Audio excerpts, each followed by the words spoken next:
Welcome to Cooperage, the new age of learning. Sociology, Chapter 2, Work and Economic Life. ಇವತ್ತು topic ತಗೊಂಡಿದ್ದೀವಿ. As usual blue ಮಾರ್ಕರಲ್ಲಿ ನಮಗೆ ಕೊಟ್ಟಿರೋ ಪ್ರಕಾರ ನಾವು 3 ಮಾರ್ಕರಿಂದ ಒಂದು ಕ್ವಶನ್ ಬರುತ್ತೆ. ಬ್ಲೂ ಪ್ರಿಂಟ್ ಪ್ರಕಾರ ಕೊಟ್ಟಿರೋದ್ರಲ್ಲಿ ಇದರಲ್ಲಿ following things will learn in this chapter. ಯಾವುದು? Division of labour and class, ಲೇಬರ್ಲಿ ಡಿಸ್ಕ್ರಿಮಿನೇಷನ್ ಏನು, ಅನ್ಎಂಪ್ಲಾಯ್ಮೆಂಟ್ ಅಂದರೆ ಏನು, ಯಾವ್ಯಾವ ಥರ ಅನ್ಎಂಪ್ಲಾಯ್ಮೆಂಟ್ಗಳಿರುತ್ತೆ. ಲೇಬರಲ್ಲಿ ನಾವು ಕೆಲವೊಮ್ಮೆ ನೋಡ್ತೀವಿ ಆರ್ಗನೈಸ್ಡ್ ಲೇಬರು, ಅನ್ಆರ್ಗನೈಸ್ಡ್ ಲೇಬರ್ ಅಂತ. ಏನಂತಂದರೆ ಆ ವಿಚಾರಗಳನ್ನು ನಾವಿವತ್ತು ತಿಳ್ಕೊತೀವಿ. ಈ 3 ಮಾರ್ಕರಿಂದ ಒಂದು ಕ್ವಶನ್ ನಮಗೆ ಅಂಡರ್ಸ್ಟ್ಯಾಂಡಿಂಗಲ್ಲಿರೋದು. ದೇರ್ಫೋರ್ ಈ ಪಾಠನ ಸರಿಯಾಗಿ ಓದಿ ಅರ್ಥ ಮಾಡ್ಕೊಬೇಕು. First, what is labour? Labour ಅಂದರೆ ಏನು? ಲೇಬರ್ ಅಂದರೆ an act performed to achieve a particular goal. ಅಂದರೆ ನಾನು ಏನೋ ಒಂದು ಆಕ್ಷನ್ ಮಾಡ್ತೀನಿ ಯಾವುದೋ ಒಂದು ಗೋಲ್ ಅಚೀವ್ ಮಾಡೋದಕ್ಕೋಸ್ಕರ. ಉದಾಹರಣೆಗೆ ಇಲ್ಲೊಂದು ಇಟ್ಕೆ ಇರುತ್ತೆ, ಇದನ್ನ ತಗೊಂಡೋಗಿ ನಾನು ಇಲ್ಲಿ ಇಡ್ತೀನಿ, ಇದು ನನ್ನ ಆಕ್ಟ್. ನನ್ನ ಗೋಲ್ ಏನು? ಇಲ್ಲಿ ಮನೆ ಕಟ್ಟಬೇಕು ಅನ್ನೋದು ಇದು ನನ್ನ ಗೋಲು. ಈ ಮನೆ ಕಟ್ಟೋದ್ರಿಂದ ನಂಗೆ ಏನು ಸಿಗುತ್ತೆ? ಈ ಕೆಲಸ ಮಾಡೋದ್ರಿಂದ ನನಗೆ ದುಡ್ಡು ಸಿಗುತ್ತೆ.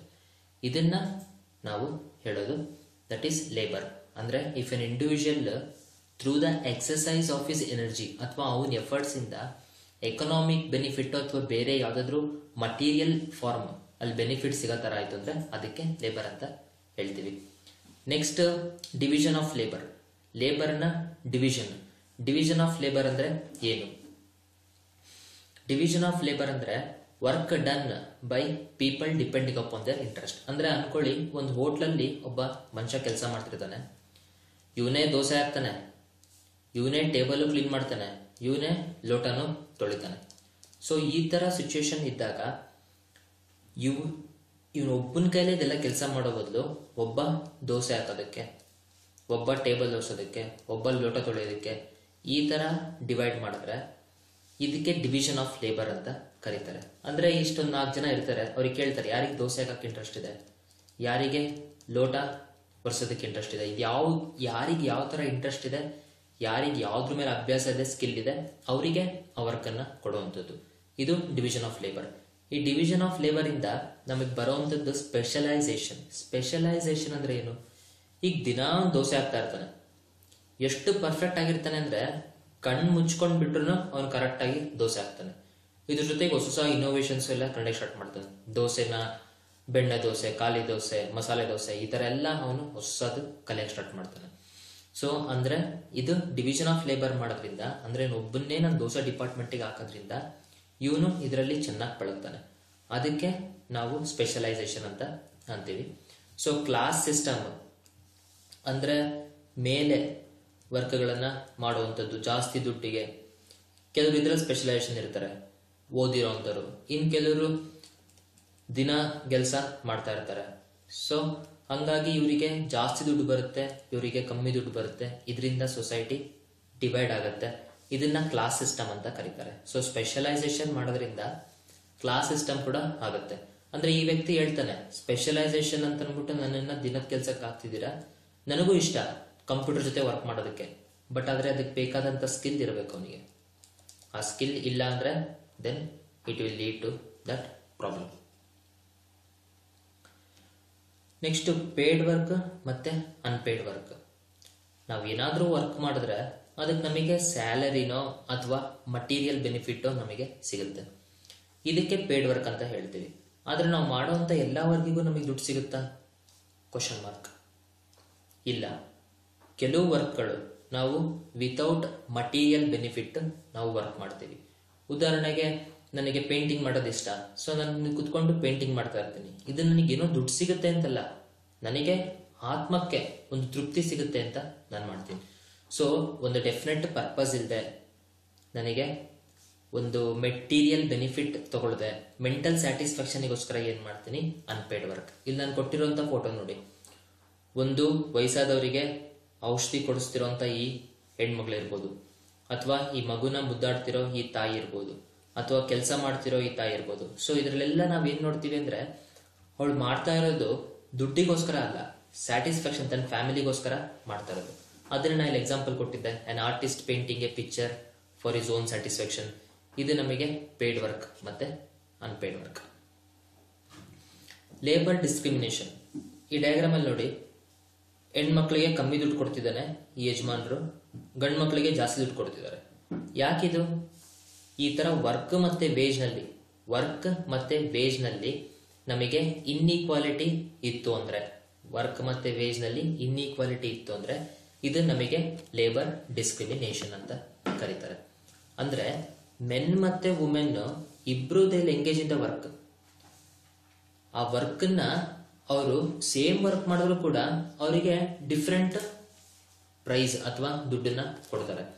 ಆರ್ ಎಲ್ಸ್ ಕೆಲವು ಇಂಪಾರ್ಟೆಂಟ್ ವರ್ಕ್ ಗಳನ್ನ ಹೆಣ್ಮಕ್ಳು ಕೊಡೋದೇ ಇಲ್ಲ, ಅದು ಬರೀ ಗಂಡು ಮಕ್ಕಳಿಗಷ್ಟೇ ಕೊಡಕ್ಕೆ ಸ್ಟಾರ್ಟ್ ಮಾಡ್ತಾರೆ. ಸೊ ಈ ತರ ನಮಗೆ ಏನು ಚೇಂಜಸ್ ಅಂದ್ರೆ ಡಿಸ್ಕ್ರಿಮಿನೇಷನ್ ಆಗ್ತಿದೆ, ಇದು ಲೇಬರ್ ಡಿಸ್ಕ್ರಿಮಿನೇಷನ್. ಅಂದ್ರೆ ಇನ್ಇಕ್ವಾಲಿಟಿ ನಮಗೆ ಇಲ್ಲ ಆಗ್ತಾ ಇದೆ. ನೆಕ್ಸ್ಟ್, ವುಮೆನ್ಗೆ ಲೆಸ್ ರೆಸ್ಪಾನ್ಸಿಬಿಲಿಟಿ ಕೊಡ್ತಾರೆ, ಲೆಸ್ ರೆಮ್ಯುನರೇಷನ್ ಇರುತ್ತೆ, ಅವರಿಗೆ ಡಿಸ್ಕ್ರಿಮಿನೇಷನ್ ಇರುತ್ತೆ. ಸೊ ಇದೆಲ್ಲ ಲೇಬರ್ ಡಿಸ್ಕ್ರಿಮಿನೇಷನ್. ಆದ್ರೆ ಗೌರ್ಮೆಂಟ್ ಸೆಕ್ಟರ್ ಅಲ್ಲಿ ಈ ತರದ್ದು ಕಮ್ಮಿ, ಅಂದ್ರೆ ಹೆಣ್ಮಕ್ಳಿಗೆ ಗಂಡು ಮಕ್ಕಳಿಗೆ ಸೇಮ್ ದುಡ್ಡು ಸೇಮ್ ಕೆಲಸನ ಇಲ್ಲಿ ಪ್ರೊವೈಡ್ ಮಾಡ್ತಿರ್ತಾರೆ. ಸೊ ಅಂದ್ರೆ ಇಲ್ಲಿ ಒಂದು ದುಡ್ಡಿನ ವಿಚಾರದಲ್ಲಿ, ಇನ್ನೊಂದು ಪ್ರಮೋಷನ್ ಕೊಡಲ್ಲ, ಹೈಯರ್ ಪೋಸ್ಟ್ಗಳು ಕೊಡೋದಿಲ್ಲ, ಈ ತರ ಡಿಫ್ರೆನ್ಸ್ ಆಗುತ್ತೆ. ಸೊ ಹಂಗಾಗಿ ಈ ತರ ಡಿಫ್ರೆನ್ಸ್ ಆಗದೆ ಲೇಬರ್ ಡಿಸ್ಕ್ರಿಮಿನೇಷನ್, ಅದು ನಮ್ಮಲ್ಲಿ ಭಾರತದಲ್ಲಿ ಹೆಣ್ಮಕ್ಳಿಗೆ ಲೇಬರ್ ಡಿಸ್ಕ್ರಿಮಿನೇಷನ್ ಅಲ್ಲಿ ಬಹಳ ತೊಂದರೆ ಅನುಭವಿಸಿದ್ದಾರೆ. ಇದನ್ನ ಸರಿ ಮಾಡೋದಕ್ಕೋಸ್ಕರ ನಮಗೆ we enacted equal wage act. Equal wage act ಅಂದ್ರೆ ಒಂದು ಕೆಲಸನ ಒಬ್ಬ ಮನುಷ್ಯ ಮಾಡ್ತಿದ್ದಾನೆ ಅಂದ್ರೆ ಅವನಿಗೆ ಇಷ್ಟು ದುಡ್ಡು ಕೊಡ್ಬೇಕು. ಅದು ಗಂಡಾಳಾದ್ರೂ ಆಗಿರ್ಬೋದು, ಹೆಣ್ಣು ಹಾಳಾದ್ರೂ ಆಗಿರ್ಬೋದು, ಅಷ್ಟು ದುಡ್ಡು ಮಿನಿಮಮ್ ಕೊಡಬೇಕು. ಇದು ಲೇಬರ್ ಈಕ್ವಾಲಿಟಿ ತರೋದಕ್ಕೋಸ್ಕರ ಮಾಡ್ತಿದ್ದಾರೆ. ನೆಕ್ಸ್ಟ್, ಅನ್ಎಂಪ್ಲಾಯ್ಮೆಂಟ್ ಅಂದ್ರೆ ಏನು? ಈಗ ಯಾರೋ ಒಬ್ಬ ಮನುಷ್ಯ ಇರ್ತಾನೆ, ಬಾರೋ ಕೆಲಸ ಮಾಡುವಂತವನಿಗೆ ಕರೆದ್ರೆ ಅವನು ನಾನು ಸೋಮಾರ್ತನ, ನಾ ಬರಲ್ಲ ಅಂತಾನೆ. ಸೊ ಪಾಪ ಇವನಿಗೆ ಕೆಲಸ ಇಲ್ಲ ಅಂತ ಕರೆದ್ರೆ ಇದು ಅನ್ಎಂಪ್ಲಾಯ್ಮೆಂಟ್ ಅಲ್ಲ. ಅನ್ಎಂಪ್ಲಾಯ್ಮೆಂಟ್ ಅಂದ್ರೆ person who is willing to work, ನಾನು ವರ್ಕ್ ಮಾಡಬೇಕು ಅಂತ ಆಸೆ ಪಡ್ತಾನೆ, but is denied an opportunity, ಅಂತದಕ್ಕೆ ಅನ್ಎಂಪ್ಲಾಯ್ಡ್ ಅಂತ ಕರೀತಾರೆ. ಸೊ ಎಷ್ಟೋ ತರ ಅನ್ಎಂಪ್ಲಾಯ್ಮೆಂಟ್ ನಮಗಿದೆ. ಸೆಮಿ ಅನ್ಎಂಪ್ಲಾಯ್ಮೆಂಟ್ ಅಂತ ಅಂತಾರೆ, ಹಿಡನ್ ಅನ್ಎಂಪ್ಲಾಯ್ಮೆಂಟ್ ಅಂತಾರೆ, ಟೆಕ್ನಿಕಲ್ ಅನ್ಎಂಪ್ಲಾಯ್ಮೆಂಟ್ ಅಂತಾರೆ. ಈ ತರ ಎಷ್ಟೋ ತರ ನಮಗೆ ಅನ್ಎಂಪ್ಲಾಯ್ಮೆಂಟ್ಗಳಿದೆ. ಎಜುಕೇಟೆಡ್ ಅವರು ಅನ್ಎಂಪ್ಲಾಯ್ಮೆಂಟ್ ಫೇಸ್ ಮಾಡ್ತಾರೆ, ಅನ್ಎಜುಕೇಟೆಡ್ ಅವರು ಅನ್ಎಂಪ್ಲಾಯ್ಮೆಂಟ್ ಫೇಸ್ ಮಾಡ್ತಾರೆ. ಈ ಅನ್ಎಂಪ್ಲಾಯ್ಮೆಂಟ್ ಏನಕ್ಕಾಗತ್ತೆ? ಸೊ ಕ್ವಾಲಿಫೈಡ್ ಪೀಪಲ್ ಇಲ್ದಿರೋದ್ರಿಂದ. ಈಗ ನಾನು ಒಂದು ಕಡೆ ಬರೀ ಈಗ ಹೆಲಿಕಾಪ್ಟರ್ ಇರುತ್ತೆ, ಇದನ್ನ ಓಡಿಸೋನ್ ಯಾರು ಇಲ್ಲ ಅಂದ್ರೆ, ಕ್ವಾಲಿಫೈಡ್ ಪೀಪಲ್ ಇದನ್ನ ಓಡಿಸೋನ್ ಇಲ್ಲ ಅಂದ್ರೆ, ಸೊ ಅಲ್ಲಿ ಆ ವರ್ಕ್ ಯಾರು ತುಂಬೋದಿಲ್ಲ, ಅಂದ್ರೆ ಅಲ್ಲಿ ಅನ್ಎಂಪ್ಲಾಯ್ಮೆಂಟ್ ಇರುತ್ತೆ. ಫಿಸಿಕಲ್ ಇನ್ಎಬಿಲಿಟಿ ಅಥವಾ ಓವರ್ ಪಾಪ್ಯುಲೇಷನ್ ಇದ್ದು ಒಂದು ಕೆಲಸಕ್ಕೆ 1,00,000 ಜನ ಟ್ರೈ ಮಾಡ್ತಾರಲ್ಲ, ಅದಿರ್ಬೋದು. ಮೆಕನೈಸೇಷನ್ ಇರ್ಬೋದು. ಎಷ್ಟೊಂದು ಬಾರಿ 100 ಜನ ಕೆಲಸ ಮಾಡೋದನ್ನ ಒಂದು ಮಷೀನ್ ಮಾಡ್ಬಿಡುತ್ತೆ. ಅಂತ ಸಮಯದಲ್ಲಿ 99 ಜನನ ಕೆಲಸದಿಂದ ತೆಗಿತಾರೆ, ಒಬ್ಬ ಮನುಷ್ಯನ ಈ ಮಷೀನ್ ನೋಡ್ಕೊಳೋದಕ್ಕೆ ಬಿಡ್ತಾರೆ. ಸೊ ಈ ತರ ಕಾರಣಗಳಿಂದ ಅನ್ಎಂಪ್ಲಾಯ್ಮೆಂಟ್ ಬರುತ್ತೆ. ಇವಾಗ ಒಂದು ಪಾಪ್ಯುಲರ್ ಸೇಯಿಂಗ್ ಇದೆ, ಏನಂದ್ರೆ ಉದ್ಯೋಗಂ ಪುರುಷ ಲಕ್ಷಣಂ ಅಂತ ಹೇಳ್ತಿದ್ರು. ಅಂದ್ರೆ ನೋಡಿ, ಪುರುಷ ಅಂದ್ರೆ ಏನು? ಒಬ್ಬ ಗಂಡು ಅಥವಾ ಮ್ಯಾನ್, ಅಂದ್ರೆ A job defines A man ಅಂತ ಹೇಳ್ತಿದ್ರು. ಬಟ್ ಇವಾಗ ಏನು? ಉದ್ಯೋಗಂ ಮಾನವ ಲಕ್ಷಣಂ, ಗಂಡಾಗ್ಲಿ ಹೆಣ್ಣಾಗ್ಲಿ ಅವರು ಉದ್ಯೋಗ ಮಾಡಬೇಕು ಅಂತ ಕಾಲ ಈಗ ಬಂದಿದೆ. ನೆಕ್ಸ್ಟ್, ಅನ್ಎಂಪ್ಲಾಯ್ಮೆಂಟ್ಗೆ ಏನೇನು ರೆಮಿಡೀಸು? ಅನ್ಎಂಪ್ಲಾಯ್ಮೆಂಟ್ ಕಮ್ಮಿ ಮಾಡಬೇಕಂದ್ರೆ ಏನ್ ಮಾಡಬೇಕು? ಫಸ್ಟ್ ಪಾಪ್ಯುಲೇಷನ್ ಕಂಟ್ರೋಲ್ ಮಾಡಬೇಕು. ಅವಾಗ 1,00,000 ಜನ ಒಂದು ಸೀಟಿಗೆ ಹೊಡೆದಾಡೋದು ಕಮ್ಮಿ ಆಗುತ್ತೆ.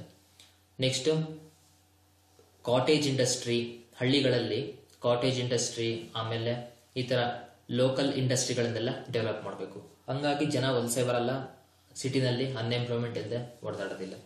Agriculture development, industry development, education, 5 year plan, encouragement vocational education. Vocational education ಅಂದ್ರೆ, ಈಗ ನಾನೊಂದು ರೇಡಿಯಂ ಅನ್ನ ಕಟ್ ಮಾಡ್ತೀನಿ, ರೇಡಿಯಂ ಶಾಪ್ ವರ್ಕರ್, ನಾನು ರೇಡಿಯಂ ಕಟ್ ಮಾಡ್ತೀನಿ. ನನಗೆ ಕ್ವಾಲಿಫಿಕೇಶನ್ ಬೇಕು ಅಂತ ಏನಿಲ್ಲ, ನಾನು 7ನೇ ಕ್ಲಾಸೇ ಓದಿರ್ತೀನಿ, ನನಗೆ ರೇಡಿಯಂ ಕಟ್ ಮಾಡೋದು ಇಂಟ್ರೆಸ್ಟ್ ಇರುತ್ತೆ.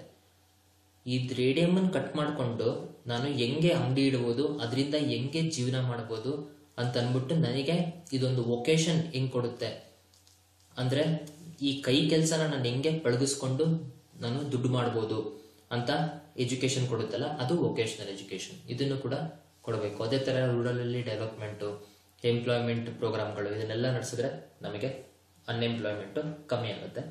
ರೀಸೆಂಟ್ ಇಯರ್ಸ್ ಅಲ್ಲಿ ನಾವು ಇನ್ಫಾರ್ಮೇಶನ್ ಟೆಕ್ನಾಲಜಿ ಅಂದ್ರೆ ಈ IT, BT, ಕಾಲ್ ಸೆಂಟರ್ಗಳು ಇದೆಲ್ಲ ಬಂದು ಸರ್ವಿಸ್ ಸೆಕ್ಟರ್ ಅಲ್ಲಿ ಬಹಳಷ್ಟು ಆಪರ್ಚುನಿಟಿಗಳನ್ನ ಕೊಟ್ಟು ಅನ್ಎಂಪ್ಲಾಯ್ಮೆಂಟ್ ಅನ್ನ ಕಮ್ಮಿ ಮಾಡ್ತಾ ಇದೆ.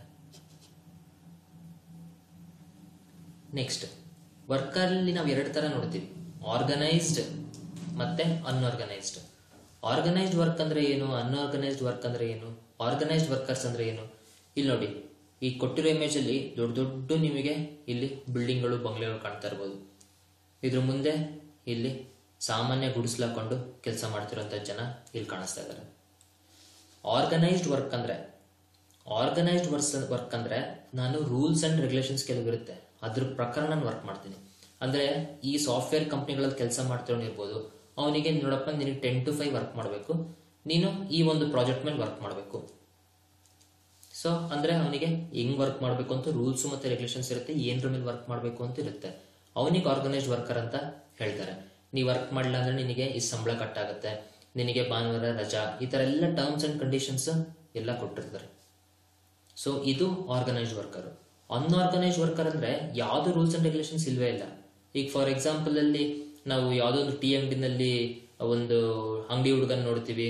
ಸೊ ಅವನಿಗೆ ಬಾಯಿಲಿ ಟೀ ಕೊಡು ಅಂತ ಹೇಳ್ತಾರೆ, ಚೋಟು ಬಾಯಿಲಿ ನೀನು ಟೇಬಲ್ ವರ್ಸು ಅಂತ ಹೇಳ್ತಾರೆ, ಅಂಗಡಿ ಹೋಗ್ಬಿಟ್ಟು ಇನ್ನೂ ತಗೊಂಬ ಅಂತಾರೆ. ಅಂದ್ರೆ ಸ್ಪೆಸಿಫಿಕ್ ವರ್ಕ್ ಇವನಿಗೆ ಏನು ಅಂತ ಹೇಳೇ ಇಲ್ಲ. ಇವನ್ ಎಲ್ಲಾ ತರ ವರ್ಕನ್ನು ಮಾಡಬೇಕು.